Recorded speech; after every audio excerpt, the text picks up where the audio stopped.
This lesson we're going to learn how to play Darius Rucker's Wagon Wheel.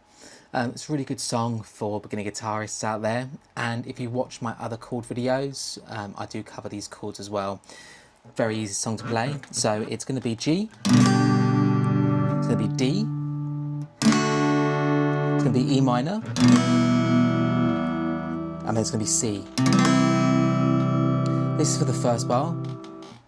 Then the second bar, we're then going to have G again. We're then going to have D.